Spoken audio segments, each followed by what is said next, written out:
جو اکتساب فیض حاصل کیا تھا اس کو ایک کتاب کا نام الفوائد الشمسیہ میں جمع کر دیا۔ اس کتاب میں انہوں نے اپنی ملاقات کی کیفیت اپنے عصر کے چند علماء سے بیان کی ہے۔ فضل ابن یحییٰ طیبی قرن ہفتہ 7ویں صدی کے مشہور مصنف نے شوال 669 ہجری کو حلہ میں علی ابن کتاب اہل تشیع کے نزدیک مرکز بنی رہی توجہ کا۔ چنانچہ شہید اول نے اس کو اپنے خط میں تحریر کیا۔ ان کی تحریر حضرت امیر المؤمنین کے خزانے میں پائی گئی۔ محقق کرکی نے اس داستان کا فارسی میں ترجمہ کیا۔ علامہ مجلسی نے اس کو بہار الانوار میں درج کیا۔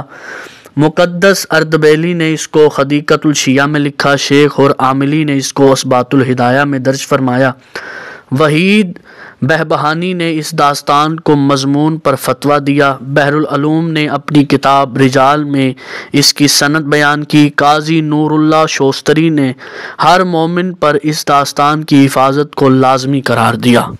مرزا عبداللہ اصفہانی افندی نے اس کو ریاض العلماء میں نقل کیا ہے۔ مرزا نوری نے اس کو جنت الماوا اور نجم الثاقب میں درج کیا ہے۔ علاوہ ان کے دوسرے بہت سے شیعہ افراد نے اس کو اپنی کتابوں میں تحریر کیا اور اس کو مستند قرار دیا ہے۔ ہم نے مدرجہ بالا بلا سطور میں جو کچھ تحریر کیا اس کا نتیجہ ہے کہ قواعد کلی کا اقتضائیہ یہ ہے کہ دوسرے پیشوایان معصومین کی طرح حضرت امام مہدی علیہ السلام نے بھی سنت رسول اکرم پر عمل کیا اور خود کو رشتہ ازدواج میں منسلک کیا اور صاحب فرزند ہوئے۔ بہت سی روایات میں حضرت ولی العصر کی اولاد کے سلسلہ میں بحث موجود ہے۔ معصومین علیہم السلام کی بہت سی دعاؤں میں حضرت ولی العصر کے فرزندوں اور اہل بیت پر درود بھیجا گیا ہے۔ داستان علی ابن فاضل ہر اعتبار سے قابل اعتماد ہے کیونکہ موصوف خود دانشمند، پرہیزگار اور زاہد تقویٰ ہیں، اور فضل ابن یحییٰ جنہوں نے اس داستان کو نقل کیا ہے خود بھی ہر جہت سے مورد اعتماد ہیں۔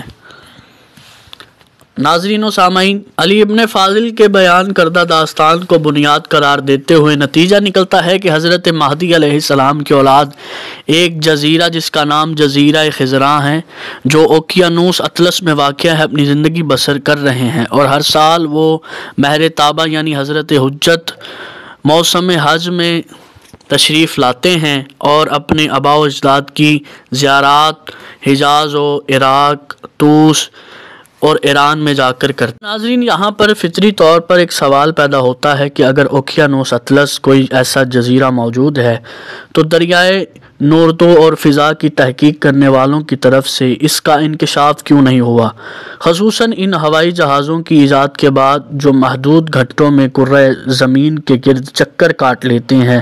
نیز یہ بات کیسے ممکن ہے کہ ایسی سرزمین ہوائی جہازوں، دوربین اور فضائی کشتیوں کی تحقیق سے پوشیدہ رہے جو اطراف زمین میں مصروف پرواز کرتی رہتی ہیں؟ اس سوال کا قطعی جواب تو یہ ہے کہ خداوند عالم چاہے تو اپنی حجت کو دشمنوں کی نگاہوں سے پوشیدہ و محفوظ رکھ سکتا ہے، اور وہ یہ بھی کر سکتا ہے کہ اپنی حجت کو پورے جاہو حشم اور ان کے خاندوادہ کو ماں اہل و عیال مکمل طور پوشیدہ رکھے۔ اس کی قدرت کے مقابل چھوٹا اور بڑا، کم سن و بزرگ، ہلکا و بھاری کوئی فرق نہیں رکھتا، جیسا کہ امیر المؤمنین علی ابن ابی طالب علیہ السلام کا فرمان ہے۔ میر اور دوسری طرف زانوری نے حضور اکرم کے بہت سے معجزے دشمنی کی نگاہوں سے آپ کو پوشیدہ ہونے کے بارے میں تحریر کیے ہیں کہ قرآن بھی اس بارے میں ارشاد فرماتا ہے، اس وقت تب جب کہ قرآن کی تلاوت کرتا ہے تو ہم تیرے اور ان کے درمیان جو روز قیامت ایمان رہی رکھتے ایک پوشیدہ پردہ قرار دے دیتے ہیں۔ کتب و تاریخ و سیرت میں نقل ہوا ہے کہ ابو سفیان، نضر بن حارث، ابو جہل اور ام جمیل زوجہ ابو لہب سینکڑوں مرتبہ حضرت کو تکلیف پہنچانے کے ارادے سے آپ کے پاس آئے لیکن حضرت کو دیکھ نہ سکے۔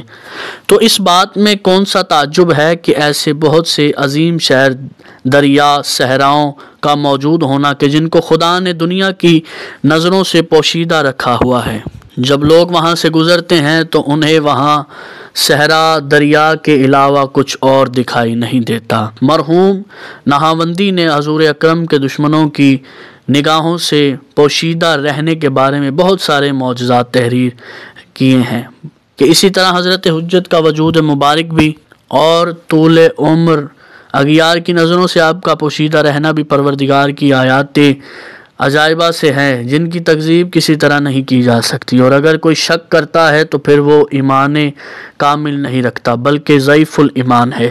حضرت ولی العصر کی زمانہ غیبت کی دعاؤں میں سے ایک دعا یہ بھی ہے: یا بار الہ مجھے دشمنوں کی نگاہوں سے پوشیدہ فرما اور میرے دوستوں کے درمیان اجتماع حاصل فرما۔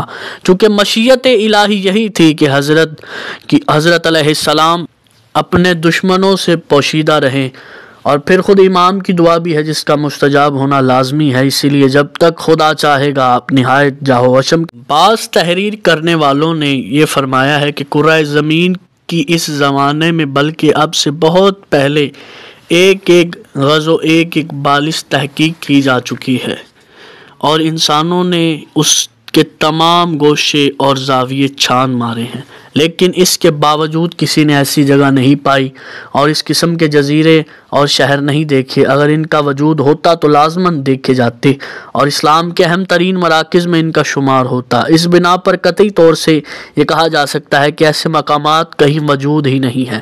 ان سوالات کا ہم مختصر یہی جواب دیتے ہیں کہ مغربی تحقیق کنندگان نے خود اس بات کا اعتراف کیا ہے کہ ابھی کرۂ زمین کے بہت سے منطقے ناشناختہ ہیں اور بہت سے مقامات محتاج تحقیق ہیں۔ ممکن ہے ہم آخری کتاب میں مزید حوالہ جات نقل کریں۔ ایسی صورت میں کسی تحریر کرنے والے کو حق نہیں پہنچتا کہ قطعی طور سے ایسے جزیرائے کا منکر ہو، اور اس لیے کہ ان کا اس جزائر تک نہ پہنچنا ان کے نہ ہونے کی دلیل نہیں بن سکتا۔ مشہور کلیہ ہے کہ کسی شے کا نہ پانا اس کے نہ ہونے کی دلیل نہیں ہے۔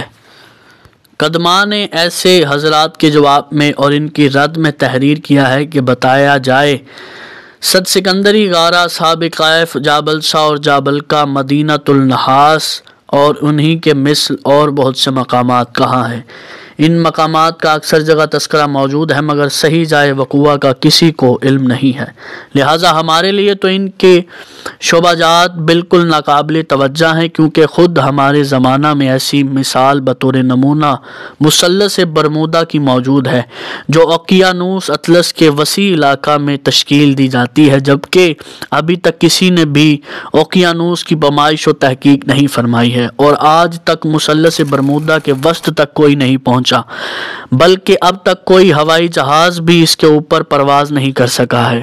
بڑی جاذب و جالب توجہ تو یہ بات ہے کہ اس مثلث کے درمیان میں آب سفید موجود ہے جو علی ابن فاضل کے بیان سے قطعاً مطابقت رکھتا ہے۔ آج تک کوئی بڑے سے بڑا جہاز اس پانی کے نزدیک نہیں پہنچتا ہے، کیونکہ جو بھی جاتا ہے اس کو اوقیانوس اپنی طرف کھینچ کر غرق کر دیتا ہے، اور جو ہوائی جہاز اس سفید پانی پر پرواز کی کوشش کرتا ہے وہ ہمیشہ کے لیے حوادث کا شکار ہو کر غائب ہو جاتا ہے اور اپنے وجود کا کوئی نشان بھی نہیں چھوڑتا۔ یہاں کے حادثات بھی ابھی تک سینکڑوں کشتیاں اور جہاز اور بہت سی ہوائی جہاز لقمہ اجل بن چکے ہیں جن کا کوئی سراغ نہ مل سکا۔ ان حوادث سے ہمیں علی ابن فاضل کے الفاظ یاد آ جاتے ہیں جو انہوں نے اس جزیرہ کی کشتی کے ملا سے نقل کیے ہیں، جنہوں نے فرمایا تھا کہ دشمنوں کے جہاز اور کشتیاں جب اس سفید پانی پر وارد ہوتے ہیں تو خواہ وہ کتنے ہی مستحکم کیوں نہ ہو مگر ہمارے مولا حضرت صاحب الزمان کی برکت سے غرق ہو جاتی ہیں، اور یہی وہ بیان ہے جو مثلث برمودا تک جانے والی۔ جیسا کہ ناظرین آپ سب نے جانا برمودا ٹرائی اینگل کا کنسیپٹ کیا ہے اور جزیرہ خضرا کیا ہے،